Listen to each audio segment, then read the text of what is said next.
चलो ध्यान दो। जैसे जो हम लोग बेसिक स्ट्रेंथ वाला पार्ट लास्ट क्लास में डिस्कस किए थे, उसमें ऐसा मेंशन कर रहे थे हम लोग, बेसिक स्ट्रेंथ वाले पार्ट का मतलब जो ओ एच माइनस देता हो, एक केस ये लेकर के चले थे। तो सबसे पहले वाले पार्ट में ये कंसिडरेशन लेके चले थे, जो भी सब्सटेंस ओ एच माइनस देता हो उस चीज को हम लोग आराम से बेस बोलते हुए काम कर सकते हैं। ठीक है, ये सबसे पहला केस था। फिर उसके बाद जब दूसरे वाले केस जब दूसरे वाले केस में हम लोग बात कर रहे हैं, तो दूसरे वाले केस में हम लोग ये कंसिडर करके चल रहे थे कि जो भी सब्सटेंसेस H प्लस के साथ कंबाइन करते हैं, इस चीज को बेस बोल रहे थे। मतलब जो दो तीन कंसेप्ट था अपने पास। एक कंसेप्ट था एरिनियस कंसेप्ट, जहाँ पे जो भी सब्सटेंस वो H माइनस देगा वो बेस है। दूसरे वाले केस में जो भी सब्सटेंस H प्लस के साथ कंबाइन करेगा वो बेस है। और उसके अलावा तीसरा केस, जो भी सब्सटेंस लोन पेयर डोनेट करेगा, ये पार्ट बेस है। तो जैसे ये जो ओ एच माइनस वाला पार्ट है, इस चीज़ का थोड़ा ध्यान रखना है। जैसे हम लोग जब फिजिकल केमिस्ट्री की बात करते हैं, तो फिजिकल केमिस्ट्री वाले पार्ट में मोस्टली हम लोग ओ एच माइनस के टर्म में काम करेंगे। जो भी substances O H minus donate करेगा वो अपना बेस हो गया। मोस्टली जब भी कभी हम लोग आयनिक इक्विलिब्रियम में कैलकुलेशन करते हैं, तो ओ एच माइनस के डोनेट करने के टर्म में ही करते हैं। लेकिन यहाँ पे हम लोग इसको बहुत ही रेयरली यूज करेंगे, ऐसा नहीं कि यूज नहीं है इसका बेस के फॉर्म में, मतलब या फिर बेस वाले पार्ट में इस डेफिनेशन में कोई यूज नहीं है, ऐसा नहीं है। लेकिन हम लोग बहुत रेयरली करेंगे इस चीज को, ऐसा ध्यान रखना। लेकिन हम लोग दूसरे वाले पार्ट को या तीसरे वाले पार्ट को यूज करेंगे। मोस्टली हम लोग सेकंड वाले पार्ट को यूज करेंगे ऑर्गेनिक में, जो भी सब्सटेंस H प्लस के साथ कंबाइन करेगा। लेकिन जो भी सब्सटेंस H प्लस के साथ कंबाइन करेगा, उससे कॉम्बिनेशन में मोस्टली हम लोग यही कंसिडर करते हुए चलेंगे कि भाई अगर H प्लस के साथ सब्सटेंस कंबाइन कर रहा, तो इसका मतलब है उसको कहीं से लोन पेयर मिल रहा होगा। जैसे क्लास 10th में रिएक्शन पढ़ा होगा, अगर हम लोग H2 वाले पार्ट में H प्लस ऐड करते हैं, तो उस केस में H3O प्लस बनता है। तो H3O प्लस इसलिए बनता है क्योंकि ऑक्सीजन वाले पार्ट का लोन पेयर हम लोग H प्लस में डोनेट करते हैं। तो जब H2O के ऑक्सीजन का लोन पेयर हम लोग H प्लस पे डोनेट करते हैं, तो वहाँ से H3O प्लस वाले पार्ट का फॉर्मेशन होता है। तो इस केस में ऐसा बोल सकते हैं हम लोग कि हम लोग का जो लोन पेयर डोनेट करने वाला पार्ट है, या इलेक्ट्रॉन पेयर डोनेट करने वाला पार्ट है, मतलब जो हम लोग के लेविस बेस वाला पार्ट है, हम लोग उसी के हिसाब से अपने डिफिनेशन को पुटअप करके चल रहे हैं। लेविस बेस वाला जो पार्ट दे रखा, उसके according substance lone pair donate किया। लेकिन जब डोनेट किया तो उसी टाइम पे H प्लस एक्सेप्ट भी किया। तो इसका मतलब लेविस बेस वाला पार्ट कंसिडर कर रहे हो या फिर नॉर्मली ब्रॉन्स्टेड बेस कंसिडर कर रहे हो, हम लोग दोनों को सेम टाइप का कंसिडरेशन मानते हुए चलेंगे। अब यहाँ से पॉइंट ये आता है, जैसे कोई भी सब्सटेंस लोन पेयर ज़्यादा इजीली कैसे डोनेट करेगा। क्योंकि जैसे हम लोग बेसिक स्ट्रेंथ जब कंपेयर कर रहे हैं, तो ऐसा बोलते हुए चल रहे हैं कि जो भी सब्सटेंसेस लोन पेयर डोनेट कर पा रहे हो, या जो भी सब्सटेंसेस H प्लस के साथ कंबाइन कर पा रहे हो, तो जो भी सब्सटेंस लोन पेयर डोनेट कर पा रहा है, डेफिनेटली उसके पास ज़्यादा इलेक्ट्रॉन रहा होगा, तभी लोन पेयर डोनेट कर पा रहा है। या फिर मान लो दो कंपाउंड दे रखा या दो बेसेस दे रखे, मतलब ऐसा कंसिडरेशन लेकर के चलते हैं कि हम लोग के पास एक बेस दे रखा B1 और दूसरा बेस दे रखा B2। तो दोनों लोन पेयर डोनेट करेगा, दोनों में ये टेंडेंसी है, बेस वाला पार्ट लोन पेयर डोनेट करेगा। तो अगर दोनों लोन पेयर डोनेट करेगा, तब उस केस में हम लोग क्या कंसिडर करके चलेंगे। तो दोनों जब लोन पेयर डोनेट करेगा, तो दोनों के बीच में हम लोग बेसिक स्ट्रेंथ कंपेयर करने के लिए ये देखेंगे कि हम लोगों का लोन पेयर डोनेट करने का टेंडेंसी ज़्यादा किस में है। जैसे अगर B1 वाले पार्ट में लोन पेयर डोनेट करने का टेंडेंसी ज़्यादा है, इसका मतलब basic strength B1 will be greater than B2, ऐसा हम लोग आराम से कंसिडर कर सकते हैं। अगर B2 वाले पार्ट में लोन पेयर डोनेट करने का टेंडेंसी ज़्यादा होता, तो उस केस में हम लोग बेसिक स्ट्रेंथ वाले पार्ट में B2 ग्रेटर देन B1 आराम से कंसिडर करते हुए काम कर सकते थे। तो जैसे एक बड़ा ही सिंपल सा केस है कि हम लोग जो कंपाउंड को कंपेयर करेंगे बेसिक स्ट्रेंथ के लिए, तो उस केस में सिंपली हम लोग को ये देखना है लोन पेयर डोनेट करने की टेंडेंसी क्या है। जिस सब्सटेंस में लोन पेयर डोनेट करने की टेंडेंसी ज़्यादा है, उसका बेसिक स्ट्रेंथ वाला पार्ट ज़्यादा होगा। और कंपैरिजन करते वक्त हम लोग दो चार चीज़ और भी ध्यान रख सकते हैं। जैसे आयनिक इक्विलिब्रियम में ये टर्म सुना होगा, KB, dissociation constant of base. ये टर्म बिल्कुल ध्यान रखना है। हो सकता है कभी कभी ये ना पूछे, एक minute, dissociation constant of base, हो सकता है कभी कभी सवाल में ये नहीं पूछे कि बेसिक स्ट्रेंथ क्या है, हो सकता है सवाल में सीधा केबी वाला पार्ट पूछ ले। तो इस चीज को थोड़ा ध्यान रखना। अगर केबी हाइयर होगा मतलब बेसिक स्ट्रेंथ हाइयर होगा, या उल्टा बोले तो ज्यादा बेटर है। अगर किसी भी सब्सटेंस का बेसिक स्ट्रेंथ हाई है तब उसका केबी वाला पार्ट हाई होगा, ऐसा हम लोग आराम से कंसिडर करते हुए काम कर सकते हैं। तो कोई भी सब्सटेंस अगर दे रखा और सब्सटेंस वाले पार्ट का अगर केबी का वैल्यू हाइयर है तो उस केस में डेफिनेटली उसका बेसिक स्ट्रेंथ वाला पार्ट हाइयर होगा, ऐसा हम लोग आराम से कंसिडर करते हुए काम कर सकते हैं। और उसमें एक और रिलेशन आएगा, जब केबी है तो उसके जगह पे हम लोग एक और टर्म यूज कर सकते हैं पीकेबी। ये भी एक पॉसिबिलिटी है। और शायद एक चीज ध्यान होगा आने की इक्विलिब्रियम वाले पार्ट से, pKb is equal to minus log of Kb आराम से कंसिडर कर सकते हैं। तो जब हम लोग का केबी हाइयर होगा तो इस केस में लॉग केबी वाला पार्ट भी हाइयर होगा, और बाहर माइनस लगा हुआ है। तो लॉग केबी अगर हाइयर होगा तो माइनस होने की वजह से पीकेबी वाला पार्ट लोअर होता चला जाएगा। तो केबी जितना ज़्यादा होगा पीकेबी उतना ही कम होगा। और केबी अगर हाइयर होगा तो इसका मतलब जो सब्सटेंस है या जो बेस वाला पार्ट है उसका बेसिक स्ट्रेंथ उतना ही ज़्यादा निकल के आएगा। इस एक चीज़ का थोड़ा ध्यान रखते हुए काम करना है। मतलब एक ये रिलेशन है जिसको बिल्कुल प्रॉपरली ध्यान रखना है, क्योंकि जब हम लोग सवाल सॉल्व कर रहे होंगे तो सवाल को सॉल्व करते वक्त हमेशा ये कंसिडरेशन अपने सामने आएगा ही आएगा। इस सवाल में हो सकता है के और के भी नहीं दे रखा हो, सॉरी सवाल में बेसिक क्वेश्चन नहीं पूछा हो, सीधा के और के भी पूछा हो, ये के बी का रिलेशन बताओ या के का रिलेशन बताओ या पीकेबी वाले पार्ट का ऑर्डर बताओ। तो केबी का ऑर्डर ध्यान रखना, केबी जितना ज्यादा होगा बेसिक स्ट्रेंथ वाला पार्ट अपना उतना ही ज्यादा होगा। और अगर केबी वाला पार्ट कम है तो बेसिक स्ट्रेंथ कम। पीकेबी में जस्ट उल्टा ऑर्डर होगा। अगर पीकेबी वाला पार्ट ज्यादा होगा तो इसका मतलब हम लोग का बेसिक स्ट्रेंथ वाला पार्ट कम निकल के आएगा। इस एक चीज का थोड़ा ध्यान रखना। तो इस चीज को अभी नोट कर लो, ये नीचे वाला पार्ट बेसिक स्ट्रेंथ कंपेयर करते वक्त।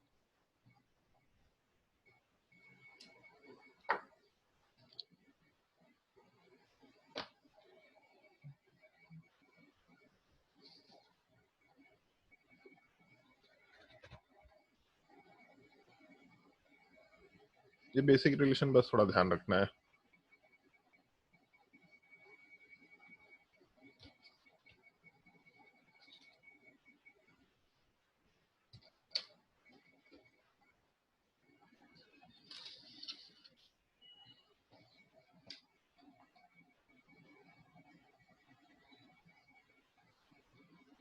चलो ध्यान दो। जैसे जो सबसे ऊपर का अपना डिस्कशन था उसमें यही मेंशन किया था हम लोगों ने कि बेसिक स्ट्रेंथ अगर कंपेयर करना है तो ये देखना है लोन पे डोनेट करने की टेंडेंसी क्या है। जिस पार्ट में या जिस बेस में लोन पे डोनेट करने की टेंडेंसी ज्यादा है वो डेफिनेटली स्ट्रॉन्गर बेस होगा। तो लोन पे डोनेट करने की टेंडेंसी ज्यादा होने का मतलब है कि इलेक्ट्रॉन डोनेट कर रहे हैं बेसिकली। तो जिस एलिमेंट पे मान लो एलिमेंट ए दे रखा और एलिमेंट बी दे रखा, इन दोनों एलिमेंट में जिस एलिमेंट पे लोन पेयर ज्यादा होगा या फिर इलेक्ट्रॉन डेंसिटी ज़्यादा होगा, डेफिनेटली उस पार्ट में लोन पेयर डोनेट करने की टेंडेंसी भी ज़्यादा होगी। तो जिस एलिमेंट में लोन पेयर ज़्यादा होगा उसमें इलेक्ट्रॉन डोनेट करने की टेंडेंसी ज़्यादा होगी। इसका मतलब बेसिक स्ट्रेंथ वाला पार्ट भी ज़्यादा होगा, ऐसा हम लोग आराम से कंसिडर करते हुए काम कर सकते हैं। तो एक चीज़ तो फिक्स है, इलेक्ट्रॉन डेंसिटी हाइयर है हम लोग के कंपाउंड में। तो अगर इलेक्ट्रॉन डेंसिटी वाला पार्ट हाइयर है तो जो अभी तक कंपेयर किया था, सबसे पहला topic, compare the electron density of the following compound. एक तो उस चीज को यहाँ डिस्कस कर सकते हैं इलेक्ट्रॉन डेंसिटी के कंपैरिजन वाले पार्ट के लिए।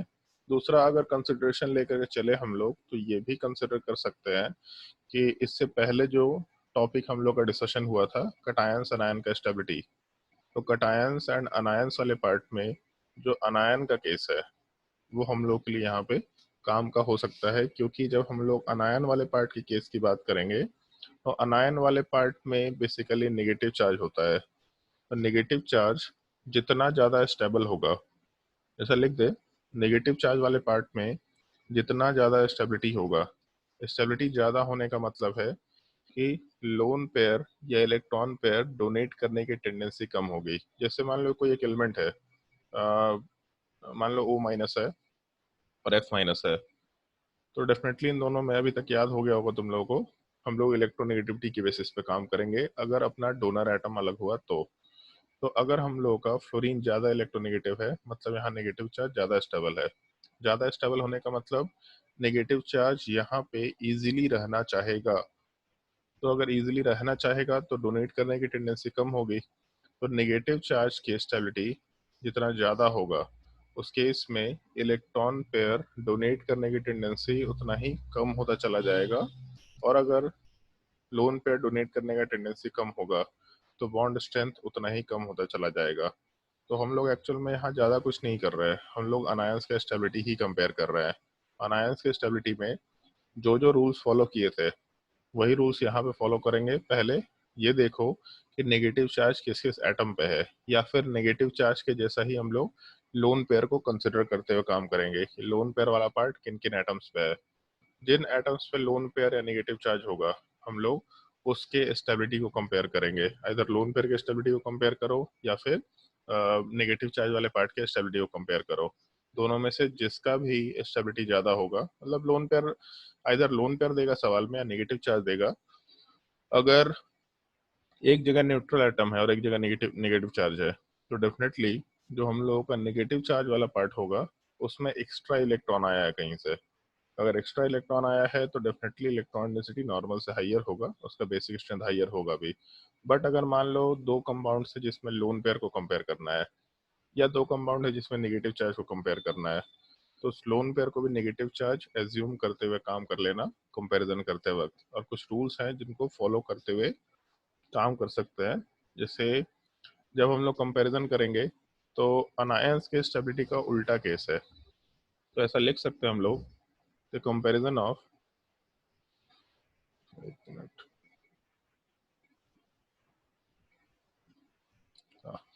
कंपैरिजन ऑफ बेसिक स्ट्रेंथ वाले पार्ट में सबसे पहले वही केस है जैसे नेगेटिव चार्ज में था कि डोनर एटम वाला पार्ट सेम है या डिफरेंट है। उस केस में पहला पार्ट, इफ डोनर एटम्स, क्योंकि अब हम लोग बेस की बात कर रहे हैं मतलब जो लोन पे डोनेट कर पाएगा, तो इसलिए हम लोग डोनर एटम लिख रहे हैं।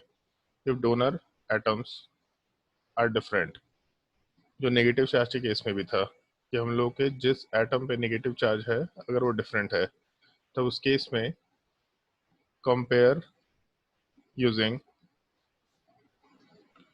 साइज और इलेक्ट्रोनेगेटिविटी। सबसे बेसिक रूल जो हम लोग को ध्यान रखना है, अगर डोनर एटम अलग होगा तो हम लोग साइज या इलेक्ट्रोनेगेटिविटी के हिसाब से काम करेंगे रेदर देन सीधा हम लोग इलेक्ट्रॉन डेंसिटी पे जाएंगे। कंपेयर यूजिंग साइज और इलेक्ट्रोनेगेटिविटी। और एक चीज ध्यान होगा, अलोंग द पीरियड जब जाते हैं हम लोग, तो अलोंग द पीरियड वाले पार्ट में हम लोग के पास साइज का फैक्टर आता है, सॉरी इलेक्ट्रोनेगेटिविटी का फैक्टर आता है। जबकि जब हम लोग डाउन द ग्रुप कंपेयर करते हैं तो डाउन द ग्रुप वाले पार्ट में हम लोग आराम से साइज का फैक्टर लेके चलते हैं।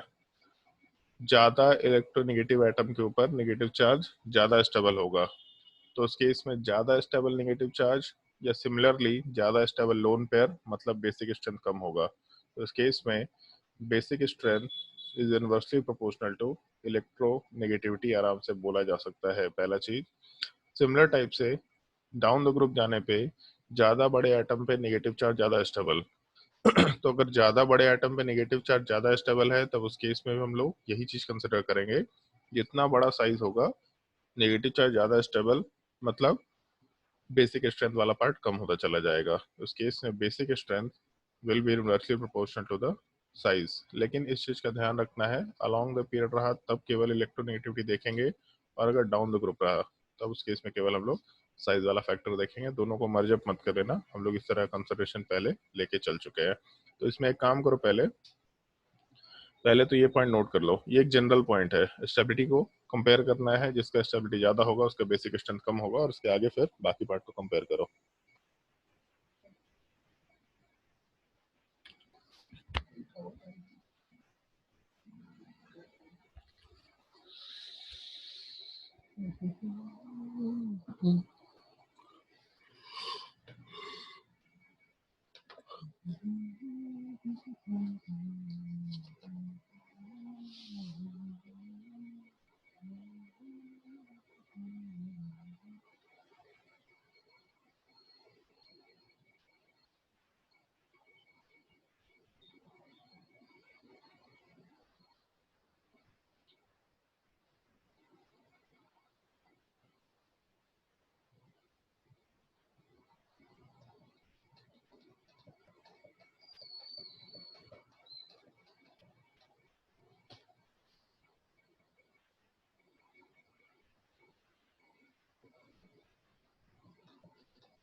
इसको नोट कर लिया तो नीचे वाले पार्ट को नोट करते जाओ, कंपैरिजन ऑफ बेसिक स्ट्रेंथ।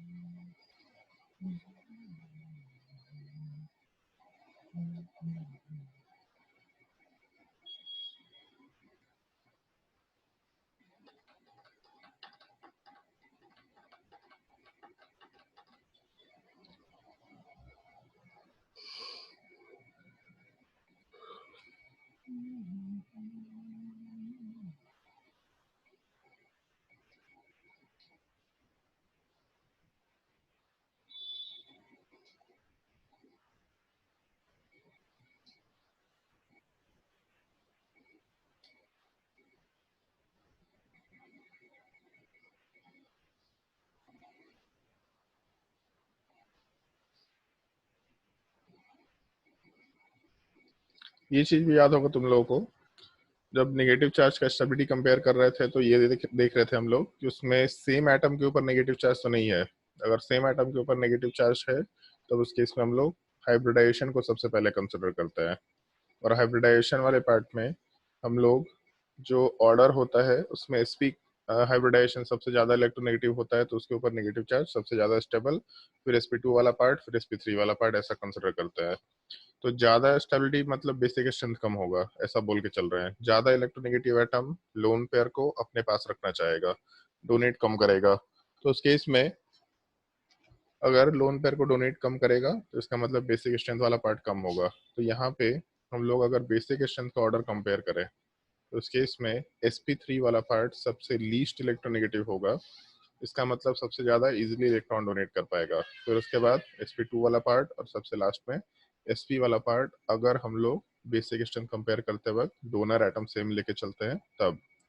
और उसमें भी हाइब्रिडाइजेशन भी मान लो सेम है, if hybridisation is also same, ये भी एक केस हो सकता है कि हाइब्रिडाइजेशन अलग हुआ था तो कोई दिक्कत नहीं है, but if hybridisation is also same तब इस केस में क्या करेंगे, तब इस केस में फिर हम लोग इलेक्ट्रॉन डेंसिटी कंपेयर करेंगे। तो electron density on the donor atom consider करते चलेंगे, ये एक अपना सिंपल सा केस निकल के आ जाएगा। तो हम लोग जो भी डोनर एटम है उस केस में मतलब उसके ऊपर electron density on the donor atom compare करेंगे। अगर इलेक्ट्रॉन डेंसिटी ज्यादा होगा तो हाइयर इलेक्ट्रॉन डेंसिटी, तो ज्यादा इलेक्ट्रॉन डेंसिटी होने का क्या मतलब है, ज्यादा इलेक्ट्रॉन डेंसिटी ज्यादा डोनेट करने का टेंडेंसी, इसका मतलब हाइयर बेसिक स्ट्रेंथ आराम से कंसिडर करते हुए काम कर सकते हैं। तो इलेक्ट्रॉन डेंसिटी कंपेयर करते वक्त हम लोग यहाँ पे जो भी हम लोग का जीओसी का इफेक्ट है, मतलब इलेक्ट्रॉनिक इफेक्ट वाला पार्ट, इस चीज को हम लोग कंसिडर करके चलेंगे। जैसे नेगेटिव चार्ज था तो नेगेटिव चार्ज के स्टेबिलिटी में जो काम कर रहे थे हम लोग कि माइनस आई वाला पार्ट नेगेटिव चार्ज का स्टेबिलिटी बढ़ाएगा, सेम कंसिडरेशन है यहाँ पे। इलेक्ट्रॉन विड्रॉइंग ग्रुप्स स्टेबिलिटी बढ़ाएगा, मतलब लोन पेयर का या नेगेटिव चार्ज का स्टेबिलिटी बढ़ाएगा। जितना स्टेबिलिटी बढ़ाएगा बेसिक स्ट्रेंथ उतना ही कम होगा, या दूसरे लैंग्वेज में ऐसा बोल सकते हैं, अगर कोई भी एक एटम है, मान लो कोई एक बेस वाला पार्ट बी है, इससे कोई ग्रुप लगा हुआ है जो इलेक्ट्रॉन विड्रॉइंग नेचर का है, तो इलेक्ट्रॉन विड्रॉइंग वाला ग्रुप इस बी वाले पार्ट से इलेक्ट्रॉन खींचेगा तो इसका इलेक्ट्रॉन वाला पार्ट कम करेगा। तो बी अपना डोनर एटम है, अगर इसका इलेक्ट्रॉन कम हो गया तो इसका मतलब इसके इलेक्ट्रॉन डोनेट करने की टेंडेंसी कम होगी, बेसिक स्ट्रेंथ वाला पार्ट कम हो गया। तो इस इलेक्ट्रॉनिक इफेक्ट में हम लोग ये चीज कंसिडर कर सकते हैं इस पर्टिकुलर पार्ट में, इलेक्ट्रॉन विड्रॉइंग ग्रुप जो होंगे डिक्रीजेस बेसिक स्ट्रेंथ, जबकि electron donating group plus M hyperconjugation plus I, ये पार्ट बेसिक स्ट्रेंथ वाला पार्ट बढ़ाएगा, क्योंकि electron withdrawing group electron density घटाएगा तो बेसिक स्ट्रेंथ घटेगा ही। इलेक्ट्रॉन डोनेटिंग ग्रुप डेंसिटी बढ़ाएगा, इलेक्ट्रॉन डेंसिटी बढ़ाएगा तो बेसिक स्ट्रेंथ वाला पार्ट आराम से बढ़ाते हुए काम कर सकता है। नोट कर लो इसके ऊपर वाले पार्ट को। कहाँ तक का पार्ट नोट किया था? अच्छा, यहाँ तक। एग्जैक्टली सेम टाइप का कंपैरिजन है, केवल हम लोग उल्टा काम कर रहे हैं अब। मतलब वहां पे बोल रहे थे स्टेबिलिटी ज्यादा हो जाएगा, स्टेबिलिटी अभी भी ज्यादा होगा, बेसिक स्ट्रेंथ कम हो जाएगा।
कहीं पे भी डाउट होगा तो पूछते चले जाना।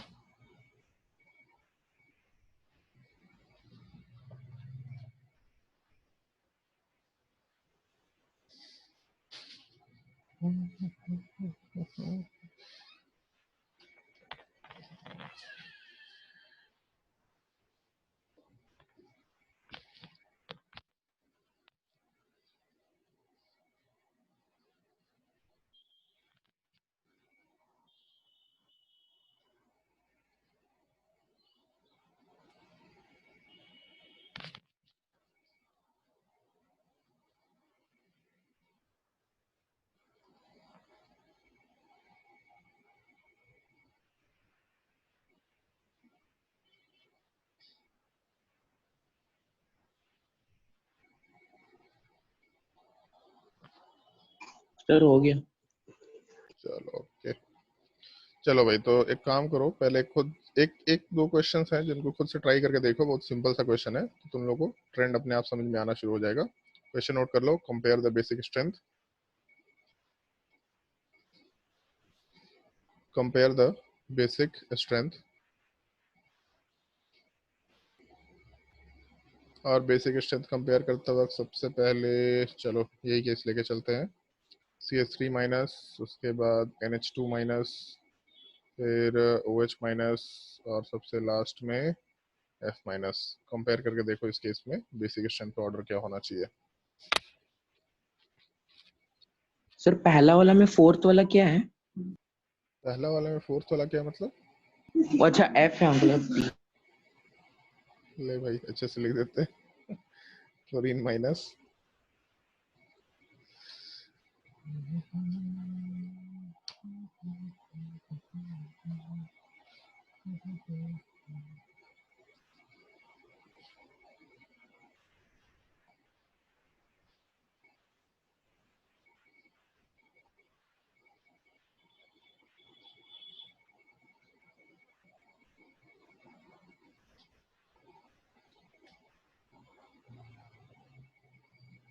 चलो ध्यान दो। पहले वाले केस में अगर हम लोग ऑर्डर कंसिडर करके चले तो इस केस में एक चीज तो है कि हम लोग का अलग अलग आइटम दे रखा। कार्बन के ऊपर माइनस चार्ज, नाइट्रोजन के ऊपर माइनस चार्ज, ऑक्सीजन के ऊपर माइनस चार्ज, और फ्लोरीन के ऊपर माइनस चार्ज। तो हम लोग के ऑर्डर्स वाले पार्ट अगर अलग अलग दे रखे हैं तो इसका मतलब है कि हम लोग पहले तो मतलब सॉरी, हम लोग के एटम्स वाले पार्ट अलग अलग दे रखे। तो पहले तो हम लोग साइज और इलेक्ट्रोनेगेटिविटी के फैक्टर को कंसिडर करते हुए चलेंगे। तो जब साइज और इलेक्ट्रोनेगेटिविटी के फैक्टर को कंसिडर करके चल रहे हैं तो उस केस में carbon, nitrogen, oxygen and fluorine, ये सारे के सारे एलिमेंट सेम पीरियड के एलिमेंट्स है, अलॉन्ग द पीरियड वाला पार्ट है। तो अलॉन्ग द पीरियड हम लोग इलेक्ट्रोनेगेटिविटी के हिसाब से काम करेंगे। सबसे ज्यादा इलेक्ट्रोनेगेटिव एटम के ऊपर नेगेटिव चार्ज सबसे ज्यादा स्टेबल, मतलब फ्लोरीन के ऊपर नेगेटिव चार्ज सबसे ज्यादा स्टेबल होगा।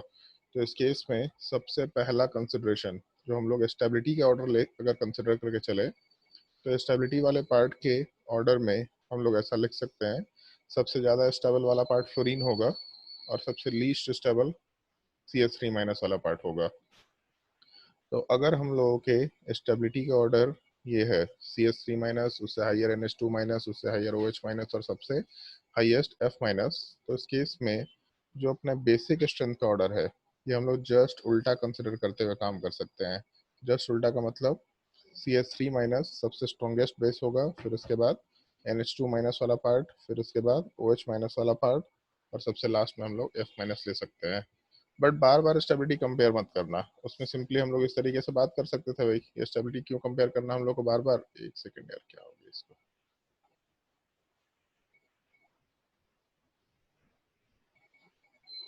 हाँ, बार बार स्टेबिलिटी कंपेयर मत करना। बार बार पहले स्टेबिलिटी कंपेयर करेंगे फिर बेसिक स्ट्रेंथ, ऐसा नहीं करना है। सीधा अब यहाँ पे हम लोग ऐसा बात कर सकते हैं, जो हम लोगों का लेस इलेक्ट्रोनेगेटिव एटम है उसको अगर हम लोग कंसिडर करते हुए चले तो लेस इलेक्ट्रोनेगेटिव एटम वाले पार्ट के ऊपर नेगेटिव चार्ज लेस स्टेबल होगा, मतलब बेसिक स्ट्रेंथ वाला पार्ट ज्यादा होगा। सिंपली लेस इलेक्ट्रोनेगेटिव एलिमेंट वाला पार्ट ज्यादा स्ट्रॉन्गर बेसिक पार्ट हो सकता है अगर सब में नेगेटिव चार्ज हुआ तब, या सब में केवल लोन पेयर हुआ तब।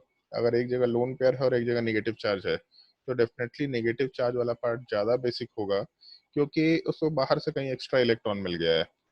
जबकि लोन पेयर तो अपना खुद का एटम होता है, एक खुद का इलेक्ट्रॉन होता है, तो इस चीज का बस एक थोड़ा ध्यान रखते हुए काम करना है। तो इस केस में बेसिक स्ट्रेंथ का order CH3 minus, NH2 minus, OH minus और सबसे लास्ट में F माइनस कंसिडर करते हुए काम कर सकते हैं।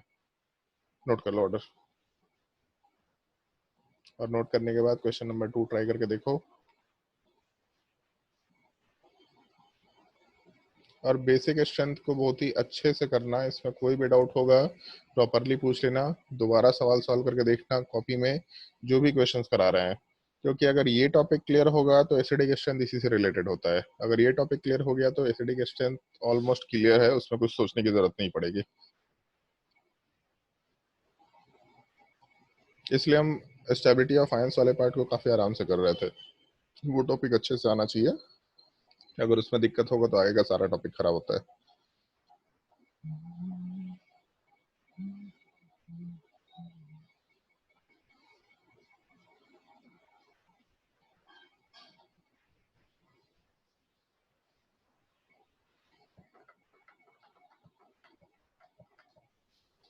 या फिर एक काम करो, 4th नंबर अभी नोट मत करो, पहले कुछ और क्वेश्चंस करते हैं, इसको बीच में कहीं डालेंगे।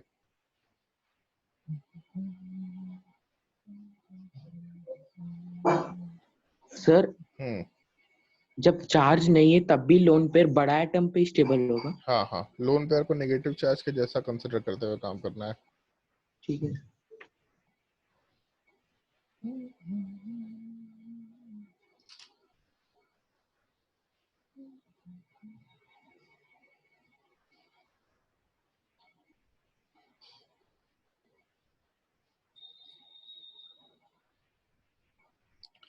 लॉकडाउन लॉकडाउन खोलेगा जी, ऐसे ही चलेगा जिंदगी अब। अरे सोनाली, लॉकडाउन खुलेगा? नहीं सर, लॉकडाउन 5 होने वाला है। लॉकडाउन 5 होने वाला है? पीएम ऑफिस में बैठी हुई हो क्या तुम? इंटरनल खबर बता रही हो? न्यूज में ऐसा बता रहा था। न्यूज तो सुना मत करो, आजकल का न्यूज वाला तो कुछ भी बोल देता है। हम नहीं सुनते हैं, मम्मी बता रही थी ऐसा। ले, ये तो और हो गया इनडायरेक्ट। एक तो डायरेक्टली सुने होते तो समझ में आता है।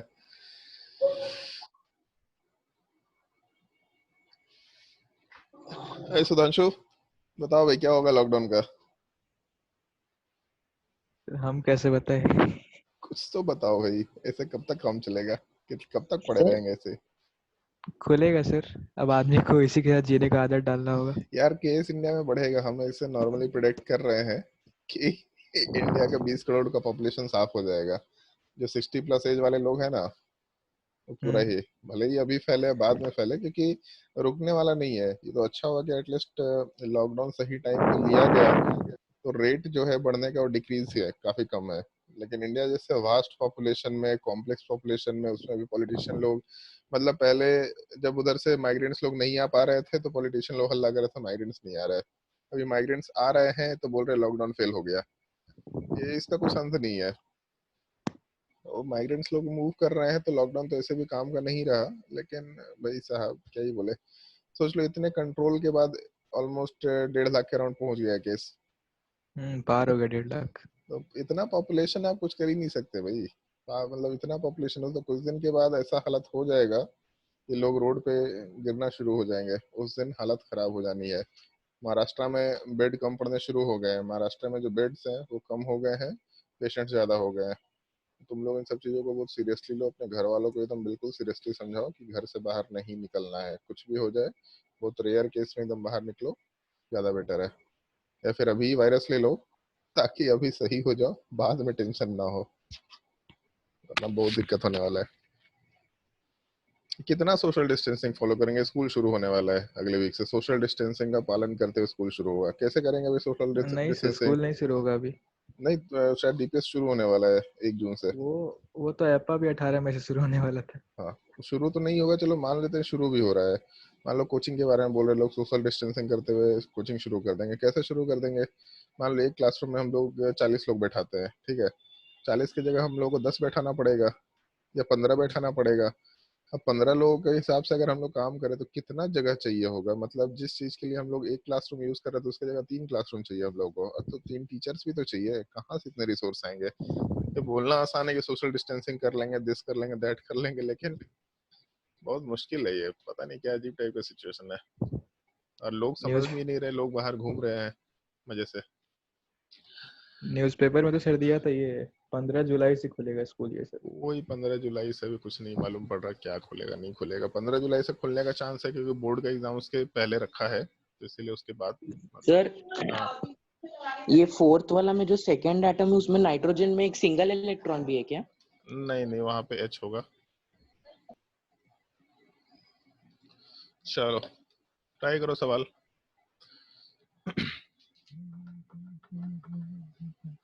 क्वेश्चन नंबर 2 तो सिंपल सा है, बेसिक स्ट्रेंथ का ऑर्डर F माइनस सबसे ज्यादा, Cl माइनस, फिर उसके बाद Br माइनस और सबसे लास्ट में I minus. Down the group जाने पे नेगेटिव चार्ज ज्यादा स्टेबल होगा। इसका मतलब नेगेटिव चार्ज वाला पार्ट ज्यादा स्टेबल हो गया तो बेसिक स्ट्रेंथ कम होता चला जाएगा। तो सबसे लेस स्टेबल F माइनस, सबसे ज्यादा बेसिक स्ट्रेंथ F माइनस का, फिर उसके बाद Cl माइनस, Br माइनस और I माइनस।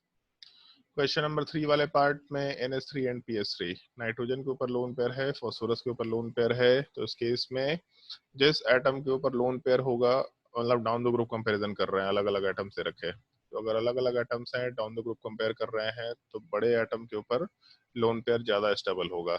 ज्यादा स्टेबल मतलब वीक बेस, तो आराम से 1 > 2 कंसिडर कर सकते हैं। क्वेश्चन नंबर 4 को कंसिडर करें अगर हम लोग, तो नाइट्रोजन पे ही लोन पेयर है हर जगह। अगर नाइट्रोजन पे लोन पेयर है, इसका मतलब नाइट्रोजन के लोन पेयर को हम लोग कंसिडर करते हुए चल रहे हैं। तो जैसे अगर मान लो कि नाइट्रोजन के ऊपर लोन पेयर है, मतलब इस बार डोनर एटम सेम है एटलीस्ट। तो अगर डोनर एटम सेम है तो हम लोग सबसे पहला काम हाइब्रिडाइजेशन कंसिडर करते हैं।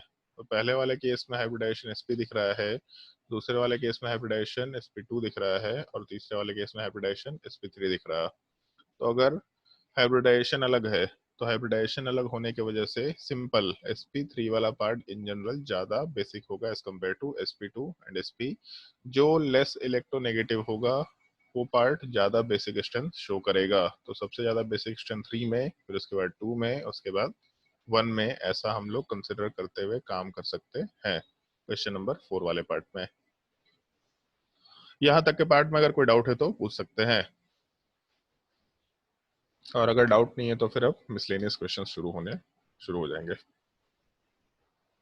चलो भाई, अगर डाउट नहीं है, चंदन कोई डाउट है? नो सर, डाउट नहीं है अभी तक। ओके चलो भाई, नेक्स्ट क्वेश्चन ट्राई करके देखो।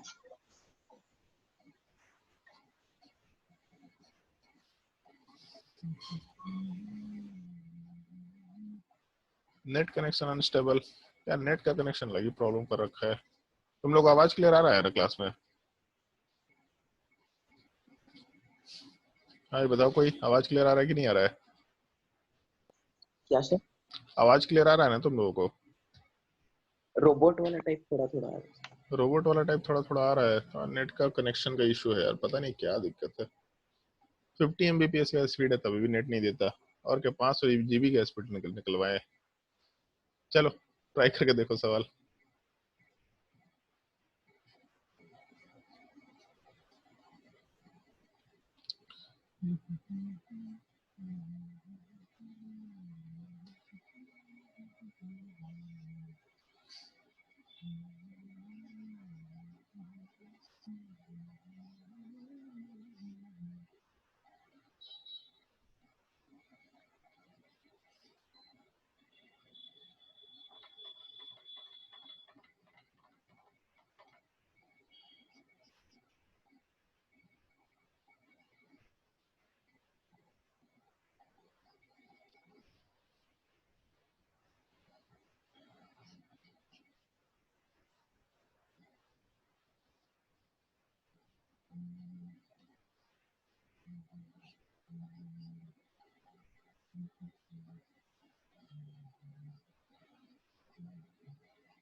ट्राई करके देखो तीनों सवाल, सॉरी चारों सवाल।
हो गया सर। ओके, बाकी लोग को ट्राई करने दो थोड़ा। सर हो गया। चलो ठीक है। पहले वाले केस में बेसिक स्टैंड जब कंपेयर करेंगे तो 2 ग्रेटर देन 1 होगा, दूसरे वाले केस में 2 ग्रेटर देन 1 होना चाहिए, तीसरे वाले केस में 2 ग्रेटर देन 1 होना चाहिए, और चौथे वाले केस में जब कंपैरिजन करेंगे तो 1 2 3 ये ऑर्डर निकल के आना चाहिए। क्वेश्चन नंबर 5 6 7 में अगर कोई डाउट हो तो पूछ लो। सर 5 5 और 8। 5 में डाउट हो गया जी तुम लोगों को, अगर नालायक लोग। पहले वाले केस में नाइट्रोजन का लोन पेयर रेजोनेंस में जा सकता है। पहले तो लोन पेयर अगर रेजोनेंस में जा रहा तो हाइब्रिडाइजेशन का एकदम ध्यान रखना है, इसको हम अलग से मेंशन कर रहे हैं 5 नंबर वाले पार्ट को, और ये तीसरी बार या चौथी बार रिपीट कर रहे हैं। जब भी कभी कोई भी एटम का लोन पेयर या नेगेटिव चार्ज रेजोनेंस में जाएगा तो उसको हाइब्रिडाइजेशन में काउंट नहीं करेंगे। इसका मतलब यहाँ पे हाइब्रिडाइजेशन sp2 निकल के आएगा, पहला चीज। दूसरे वाले केस को कंसिडर करें तो यहाँ वाले पार्ट में भी नाइट्रोजन का लोन पेयर रेजोनेंस में जाएगा, इसका मतलब हाइब्रिडाइजेशन वाला पार्ट यहाँ पे भी sp2 निकल के आएगा। तो पहला चीज तो ये डोनर एटम सेम है और हाइब्रिडाइजेशन सेम है। तो अगर हाइब्रिडाइजेशन सेम है तो हम लोग फिर इलेक्ट्रॉनिक इफेक्ट की बात कर सकते हैं। इलेक्ट्रॉनिक इफेक्ट वाले पार्ट में हम लोग जो जीओसी में एप्लीकेशन की बात करते थे तो एरोमेटिसिटी, मेसोमेरिक इफेक्ट, वो चीज यहाँ भी चलेगा। ए सबसे ज्यादा डोमिनेंट, फिर मेसोमेरिक इफेक्ट, फिर आर, फिर उसके बाद एच, और सबसे लास्ट में आई। एरोमेटिसिटी तो है नहीं, जैसे नेगेटिव चार्ज और पॉजिटिव चार्ज के केस में कर रहे थे कि अगर रिंग वाला पार्ट पॉजिटिव या नेगेटिव चार्ज की वजह से एरोमेटिक है तब एरोमेटिसिटी अप्लाई करेंगे। तो सिमिलर टाइप से अगर लोन पेयर के वजह से रिंग एरोमेटिक है तब एरोमेटिसिटी वाला पार्ट लोन पेयर पे अप्लाई करके चलेंगे। तो एरोमेटिसिटी तो नहीं है। मेसोमेरिक इफेक्ट है, लेकिन क्योंकि हम लोग नाइट्रोजन के ऊपर इफेक्ट देख रहे हैं तो इसके ऊपर जो ग्रुप अटैच्ड है उनके इफेक्ट को देखना है। अभी तक हम लोग क्या कर रहे थे कि जैसे कार्बन के ऊपर नेगेटिव चार्ज है और इस नेगेटिव चार्ज से अटैच्ड ग्रुप वाले पार्ट को हम लोग देख रहे थे, तो ये ग्रुप वाला पार्ट कैसा इफेक्ट डाल रहा था इस चीज को कंसिडर कर रहे थे। लेकिन अब हम लोग जो मेसोमेरिक इफेक्ट ग्रुप शो कर सकता है उसी ग्रुप वाले पार्ट के ऊपर दूसरे ग्रुप का इफेक्ट देख रहे हैं। तो हम लोग को इस ग्रुप के इफेक्ट से मतलब नहीं है, मतलब NH2 के इफेक्ट से मतलब नहीं है। रेदर हम लोगों को इफेक्ट वाले पार्ट में इस बेंजीन रिंग का उस NH2 पे क्या इफेक्ट होगा इससे मतलब है। तो बेंजीन का NH2 पे क्या इफेक्ट होगा अगर ये कंसिडर करना शुरू करे तो बेंजीन वाला पार्ट तो रेजोनेंस इफेक्ट शो कर सकता है केवल, और कुछ शो नहीं कर सकता। तो रेजोनेंस इफेक्ट शो करेंगे। सेम टाइप से दूसरे वाले साइड में भी हम लोग आराम से यहाँ पे रेजोनेंस इफेक्ट वाले पार्ट की बात कर सकते हैं। तो इस केस में दोनों में रेजोनेंस इफेक्ट है, और अगर दोनों में रेजोनेंस इफेक्ट है तब तो हम लोग कंसिडरेशन में ये चीज देख सकते हैं कि अगर दोनों में रेजोनेंस है तो जहां पे ज्यादा रेजोनेंस होगा वहां लोन पेयर ज्यादा स्टेबल होगा, और अगर ज्यादा स्टेबल होगा इसका मतलब बेसिक स्ट्रेंथ वाला पार्ट कम होगा। तो पहले वाले केस में ज्यादा पाई बॉन्ड है मतलब लोन पेयर ज्यादा रेजोनेंस में एग्जिस्ट करेगा, और लोन पेयर जितना ज्यादा रेजोनेंस में रहा, रेजोनेंस का मतलब क्या है, मॉलिक्यूल के विद इन डिलोकलाइजेशन हुआ, तो लोन पेयर रेजोनेंस में जितना ज्यादा रहा मतलब लोन पेयर मॉलिक्यूल के अंदर ज्यादा रहने की टेंडेंसी में है, तो अगर अंदर ज्यादा रहने की टेंडेंसी में तो बाहर क्या करेगा, बाहर कम जाएगा। जबकि दूसरे वाले केस में लोन पेयर अंदर रेजोनेंस में कम रहेगा, अगर अंदर रेजोनेंस में कम रहेगा तो बाहर जाने की टेंडेंसी में ज्यादा निकल के आएगा। तो इस केस में हम लोग रेजोनेंस इफेक्ट में या इलेक्ट्रॉनिक इफेक्ट में यही चीज कंसिडर करेंगे। चलो इलेक्ट्रॉन डेंसिटी के टर्म में काम कर लेते हैं। पहले वाले केस में लोन पेयर रेजोनेंस में जाएगा, दूसरे वाले केस में लोन पेयर रेजोनेंस में जाएगा, लेकिन पहले वाले केस में लोन पेयर रेजोनेंस में ज्यादा जाएगा। ज्यादा जाने का मतलब है कि नाइट्रोजन के ऊपर लोन पेयर कम एग्जिस्ट करेगा। तो अगर नाइट्रोजन के ऊपर लोन पेयर कम एग्जिस्ट करेगा इसका मतलब नाइट्रोजन का इलेक्ट्रॉन डेंसिटी कम हो जाएगा, मतलब नाइट्रोजन का लोन पेयर है उसी के ऊपर नहीं रह रहा, तो इलेक्ट्रॉन डेंसिटी कम हो गया। तो ज्यादा रेजोनेंस होने की वजह से नाइट्रोजन का लोन पेयर उसी के ऊपर कम रहना शुरू करेगा, बेंजीन रिंग में ज्यादा रहेगा, तो नाइट्रोजन का इलेक्ट्रॉन डेंसिटी घटा। अगर इलेक्ट्रॉन डेंसिटी घटा तो बेसिक स्ट्रेंथ वाला पार्ट आराम से डिक्रीज कर सकता है। अगर समझ में आ गया तो ठीक है, नहीं आया तो फिर से पूछ लो। चलो ठीक है, क्वेश्चन नंबर 5 के बाद क्वेश्चन नंबर 6, 7, 8 में कोई doubt? 8 sir. Question number 8, 6, sir 7 लेकिन में कोई डाउट है? हाँ बोलो। 7 में तो OH माइनस ज्यादा स्टेबल होगा ना OH माइनस ज्यादा स्टेबल क्यों होगा? सर? नेगेटिव इलेक्ट्रोनेगेटिव पे नेगेटिव चार्ज है। अच्छा, ऑक्सीजन के नीचे कौन सा एलिमेंट आता है? सल्फर। और डाउन द ग्रुप हम लोग साइज देखते हैं कि इलेक्ट्रोनेगेटिविटी देखते हैं? डाउन द ग्रुप हम लोग साइज पे, तो ज्यादा स्टेबल नेगेटिव चार्ज किस पे होगा? जैसे सल्फर पे। ठीक है, Yes, 6 में तो हम डाउट नहीं बता रहे। चलो क्वेश्चन नंबर 8 वाले पार्ट पे ध्यान दो। जैसे पहले वाले केस में NH2 दिख रहा हम लोगों को, ठीक है, दूसरे वाले केस में NH2 दिख रहा, तीसरे वाले केस में भी NH2 दिख रहा, लोन पेयर कहीं रेजोनेंस में नहीं है, हाइब्रिडाइजेशन भी सिमिलर टाइप का दिख रहा। तो अगर सब कुछ सिमिलर टाइप का दिख रहा तो बेसिकली हाइब्रिडाइजेशन सेम होगा भी, उसको छोड़ सकते हैं। हम लोग इफेक्ट की बात करते हैं। जैसे हाइब्रिडाइजेशन तो sp3 था सब में, अगर सब में sp3 हाइब्रिडाइजेशन है तो फिर हम लोग अटैच्ड ग्रुप के इफेक्ट की बात करते हैं।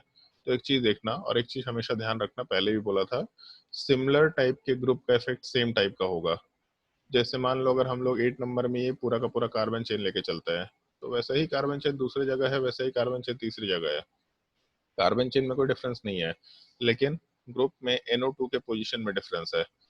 पहले वाले केस में NO2 काफी दूर है, दूसरे में थोड़ा नजदीक है, तीसरे में और नजदीक है। तो हम लोग एक कंसिडरेशन ले सकते हैं कि NO2 इस NH2 वाले पार्ट पे क्या इफेक्ट डालेगा, ये कंसिडरेशन हम लोग को चाहिए। मतलब हम लोग का जो इस कंपाउंड के अंदर NO2 ग्रुप दे रखा वो इस NH2 पे क्या इफेक्ट डालेगा, हम लोग केवल यही कंसिडर करते हुए काम करना है। तो कोई रेजोनेंस इफेक्ट नहीं है, कोई मेसोमेरिक इफेक्ट नहीं है, एरोमेटिसिटी तो बिल्कुल हो नहीं सकता, हाइपर कंजुगेशन लोन पेयर या नेगेटिव चार्ज में होता नहीं है। तो ये शुरू के जो 4 इफेक्ट्स थे ये तो नहीं है, बचा क्या, इंडक्टिव इफेक्ट। और NO2 strong minus I effect है, दूसरे वाले केस में माइनस आई इफेक्ट, तीसरे वाले केस में भी माइनस आई इफेक्ट। और माइनस आई इफेक्ट 2-3-4 बार बोल चुके हैं हम लोग, डिस्टेंस डिपेंडेंट इफेक्ट है। तो इस लोन पेयर के रिस्पेक्ट में हम लोगों का ग्रुप जितना ज्यादा दूर होगा उस लोन पेयर पे या उस एटम पे या NH2 ग्रुप पे, इस NO2 का माइनस आई इफेक्ट उतना ही कम ऑपरेट करेगा, ऐसा हम लोग आराम से बोल सकते हैं। तो NO2 का माइनस आई यहाँ के इलेक्ट्रॉन डेंसिटी को कम करेगा। अगर नेगेटिव चार्ज होता तो नेगेटिव चार्ज की स्टेबिलिटी बढ़ाता, माइनस आई नेगेटिव चार्ज की स्टेबिलिटी बढ़ाता है क्योंकि वही इलेक्ट्रॉन डेंसिटी कम कर देता है। माइनस चार्ज का मतलब क्या है, बाहर से कहीं से इलेक्ट्रॉन ऐड हो गया, तो इलेक्ट्रॉन ऐड हो गया मतलब इलेक्ट्रॉन डेंसिटी बढ़ गया, तो माइनस आई ग्रुप उसके इलेक्ट्रॉन को खींच के उसका इलेक्ट्रॉन डेंसिटी घटाता है, स्टेबिलिटी बढ़ा देता है। तो लोन पेयर में हम लोग वही चीज बोल सकते हैं, माइनस आई मतलब इलेक्ट्रॉन विड्रॉइंग ग्रुप इस नाइट्रोजन के लोन पेयर वाले पार्ट के इलेक्ट्रॉन डेंसिटी को कम करेगा, और अगर इलेक्ट्रॉन डेंसिटी वाले पार्ट को कम किया तो इसका मतलब बेसिक स्ट्रेंथ कम करेगा। दूसरे वाले केस में भी माइनस आई इफेक्ट है, तो माइनस आई वाला पार्ट नाइट्रोजन के इलेक्ट्रॉन डेंसिटी को कम करेगा मतलब बेसिक स्ट्रेंथ कम करेगा। तीसरे वाले केस में भी माइनस आई है, माइनस आई नाइट्रोजन के लोन पेयर के पार्ट को खींचेगा या इलेक्ट्रॉन डेंसिटी कम करेगा, मतलब बेसिक स्ट्रेंथ घटाएगा। लेकिन इन तीनों में सबसे ज्यादा डिस्टेंस पहले में है, और माइनस आई इफेक्ट या inductive effect basically distance dependent effect है। तो जितना ज्यादा डिस्टेंस है यहाँ से यहाँ तक में, उतना कम माइनस आई इफेक्ट ले सकते हैं हम लोग। तो अगर माइनस आई इफेक्ट कम हो गया, इसका मतलब क्या है कि हम लोग का बेसिक स्ट्रेंथ वाला पार्ट घटता चला जाएगा। तो पहले वाले केस में माइनस आई इफेक्ट सबसे कम है, तो बेसिक स्ट्रेंथ घटेगा लेकिन सबसे कम घटेगा। दूसरे वाले केस में माइनस आई ज्यादा है, तो बेसिक स्ट्रेंथ वाला पार्ट थोड़ा बढ़ेगा, मतलब बेसिक स्ट्रेंथ वाला पार्ट थोड़ा और ज्यादा घटेगा। थर्ड वाले केस में सबसे ज्यादा माइनस आई है, तो जितना ज्यादा माइनस आई होगा उस केस में बेसिक स्ट्रेंथ वाला पार्ट उतना ही ज्यादा घटाएगा। फिर से एक बार रिपीट कर दे रहे इस चीज को।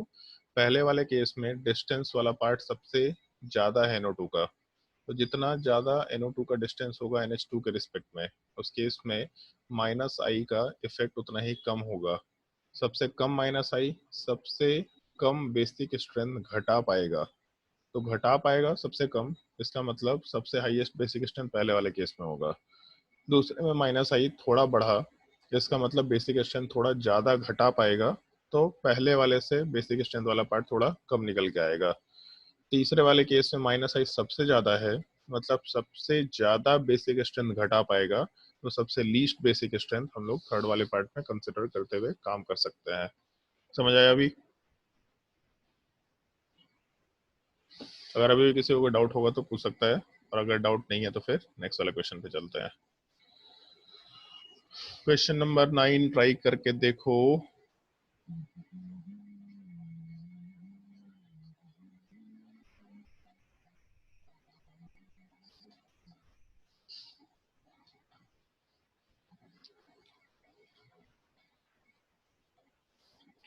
ट्राई करके देखो ये।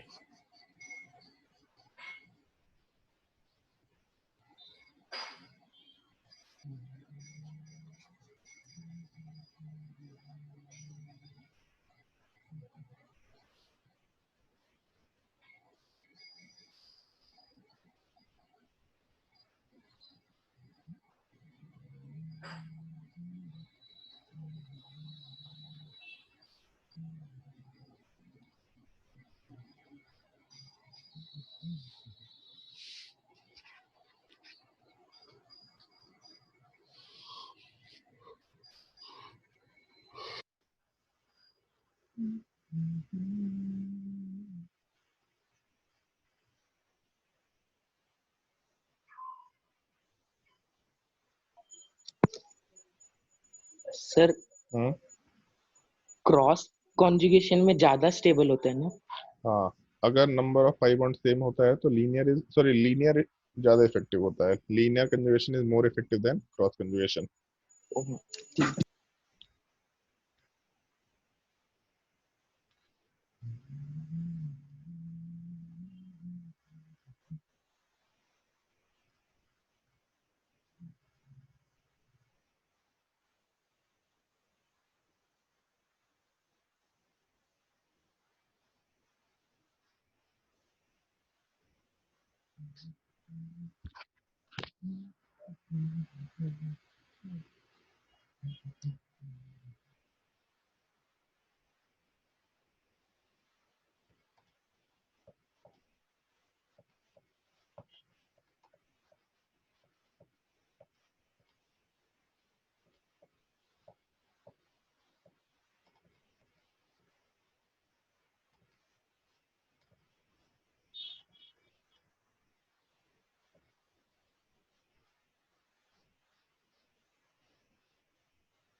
पहला वाला सवाल सॉल्व अगर हो गया होगा तो उसका आंसर मेंशन कर देते हैं। पहले वाले केस में आंसर होगा 2 > 1 बेसिक स्ट्रेंथ पे।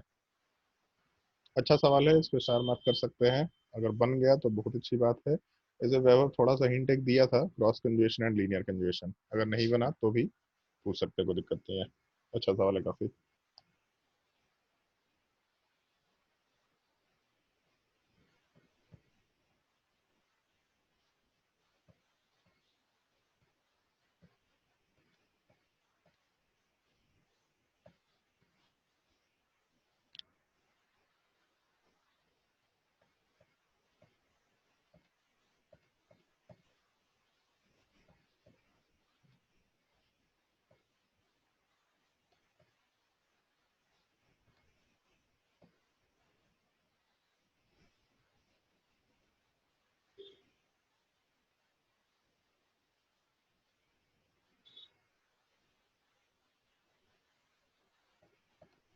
किसी को डाउट नहीं है क्वेश्चन नंबर 9 में? सर डाउट है। चलो ध्यान दो। पहले वाले केस में नाइट्रोजन वाले पार्ट का जो लोन पेयर है वो रेजोनेंस में जा सकता है आराम से। दूसरे वाले केस में भी रेजोनेंस में जा सकता है। लेकिन अच्छा, तो शायद क्लास भी नहीं किया था लीनियर और क्रॉस कंजुगेशन, लास्ट क्लास में जो बताए थे। पहले वाले केस में लोन पेयर केवल एक ही डायरेक्शन में जाएगा। अगर एक ही डायरेक्शन में जाएगा मतलब यहाँ पे हम लोग टर्म आराम से लीनियर कंजुगेशन यूज कर सकते हैं। जबकि दूसरे वाले केस में लोन पेयर दो अलग अलग डायरेक्शन में जाएगा। अब दूसरे वाले केस में हम लोग के पास क्रॉस कंजुगेशन है। अगर number and nature of pi bond same होता है तभी केवल इस इफेक्ट को अप्लाई कर सकते हैं, लीनियर क्रॉस। तो पहले वाले केस में हम लोग के पास दो पाई बॉन्ड है और दोनों कार्बन कार्बन के साथ पाई बॉन्ड वाला पार्ट दे रखा। इसका मतलब है कि हम लोगों के पहले वाले केस में नंबर ऑफ पाई बॉन्ड दो, nature of pi bond carbon carbon वाला पार्ट। दूसरे वाले केस में भी नंबर ऑफ पाई बॉन्ड दो है और नेचर ऑफ पाई बॉन्ड वाला पार्ट भी आराम से सेम दे रखा। तो अगर number and nature of pi bond same है तो linear conjugation is more effective than cross conjugation. ज़्यादा इफेक्टिव होने का मतलब लोन पेयर वाला पार्ट ज़्यादा अच्छा रहेगा या ज़्यादा स्टेबल रहेगा लीनियर कंजुगेशन वाले पार्ट के रेजोनेंस में। तो अगर लोन पेयर ज़्यादा स्टेबल होगा तब उस केस में हम लोग आराम से ज़्यादा स्टेबिलिटी मतलब लेस बेसिक स्ट्रेंथ कंसिडर कर सकते हैं। जबकि दूसरे वाले केस में बेसिक स्ट्रेंथ वाला पार्ट थोड़ा ज़्यादा निकल के आ जाएगा। लास्ट क्लास का लेक्चर एक बार देख लो जो अपलोड किया है, उसमें ये कंसेप्ट समझाया है काफी अच्छे से। Yes sir. क्वेश्चन नंबर 10 वाले पार्ट में ऑर्डर होगा 3 > 1 > 2। अगर किसी को कोई डाउट है तो पूछ सकते हैं। Yes sir, doubt. डाउट है? पहले वाले केस में बेंजीन रिंग है, दूसरे वाले केस में बेंजीन रिंग, तीसरे वाले केस में बेंजीन रिंग। तीनों में रेजोनेंस इफेक्ट होगा, लेकिन क्योंकि कॉमन इफेक्ट है तो उसको नेग्लेक्ट करके चल सकते हैं, उसको छोड़ दो। दूसरा, नाइट्रोजन के ऊपर लोन पेयर है और NO2 वाला पार्ट जो है उसके पारा पोजीशन पे है। तो पारा पोजीशन पे है बेंजीन रिंग में, इसका मतलब NO2 का मेसोमरिक इफेक्ट जो कि -m होता है वो NH2 पे ऑपरेट करेगा। जबकि सेकंड वाले केस में, सॉरी लास्ट वाले केस में, ऑक्सीजन के ऊपर लोन पेयर है जो कि +m इफेक्ट शो कर सकता है। तो +m वाला पार्ट भी NH2 पे ऑपरेट करेगा। पहले वाले केस में कोई इफेक्ट नहीं है ऐसा मानते हुए चल रहे हैं। तो पहले वाले केस में कोई इफेक्ट नहीं था, जबकि दूसरे वाले केस में -m इफेक्ट है, तीसरे वाले केस में +m इफेक्ट। तो +m इफेक्ट इलेक्ट्रॉन डेंसिटी बढ़ाएगा, -m इफेक्ट इलेक्ट्रॉन खींच के इलेक्ट्रॉन डेंसिटी घटाएगा। तो जब इलेक्ट्रॉन डेंसिटी घटा, इसका मतलब बेसिक स्ट्रेंथ वाला पार्ट कम हो जाएगा। +m इलेक्ट्रॉन डेंसिटी बढ़ाएगा, मतलब पहले के रिस्पेक्ट में ही बढ़ा रहा है, पहले वाले केस में कोई इफेक्ट नहीं था तो इसके रिस्पेक्ट में NO2 इलेक्ट्रॉन डेंसिटी घटा दिया NH2 का। और पहले वाले के रिस्पेक्ट में OH वाला पार्ट +m इफेक्ट शो करके NH2 वाले पार्ट का इलेक्ट्रॉन डेंसिटी इंक्रीज कर दिया। तो सबसे ज़्यादा इलेक्ट्रॉन डेंसिटी लास्ट वाले केस में, सबसे ज़्यादा बेसिक स्ट्रेंथ फिर फर्स्ट वाले केस में, और सबसे बाद में हम लोग सेकेंड वाले केस को कंसिडर कर सकते हैं। तो ऑर्डर में 3 1 2 आराम से कंसिडर किया जा सकता है। और क्वेश्चन नंबर 11 ट्राई करके देखो।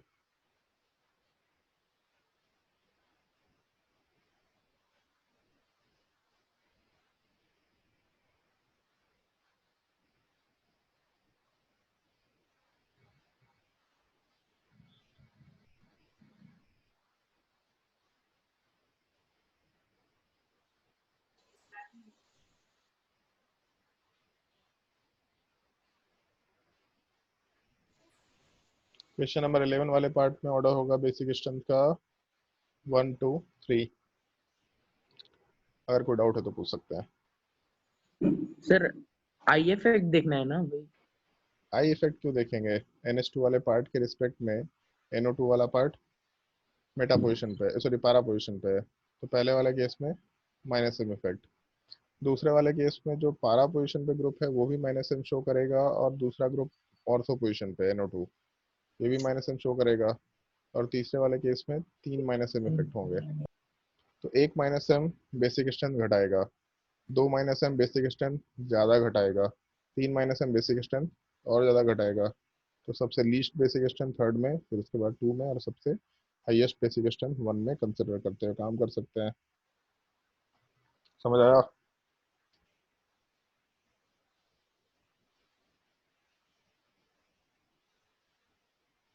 क्वेश्चन नंबर 11 तक में अगर किसी को कोई डाउट है तो पूछ लो।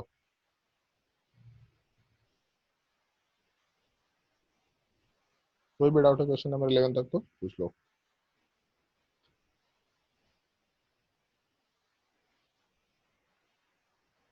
चलो भाई, अगर डाउट नहीं है तो आज के लिए क्लास यहीं पे एंड कर रहे हैं। अब नेक्स्ट क्लास में इन 11 क्वेश्चन को एक बार ढंग से देख के आना, और नेक्स्ट क्लास में केवल क्वेश्चन चलेगा। अप्रोक्सीमेटली 15-16 क्वेश्चन हम लोग और डिस्कस करेंगे, कुछ स्पेसिफिक केसेस भी डिस्कस करेंगे, और उसके बाद फिर हम लोग आराम से फिर डिस्कशन शुरू कर सकते हैं। मतलब बेसिक स्ट्रेंथ में सिमिलर टाइप के ही केसेस चलते हैं, तो इसलिए ज़्यादा इसमें केसेस नहीं होते। तो इसमें 25, 26, 27 क्वेश्चन अराउंड होने चाहिए मेरे हिसाब से, और उसके बाद फिर हम लोग ऐसे डिस्कशन कंपेयर करेंगे जिसमें ज़्यादा क्वेश्चन होंगे, जिसमें हमको लगता है कि अप्रोक्सीमेटली 35 से 40 क्वेश्चन होने चाहिए। तो हम लोग नेक्स्ट क्लास में इस चीज़ को कंटिन्यू करते हैं आराम से। चलो भाई, नेक्स्ट क्लास में मिलते हैं।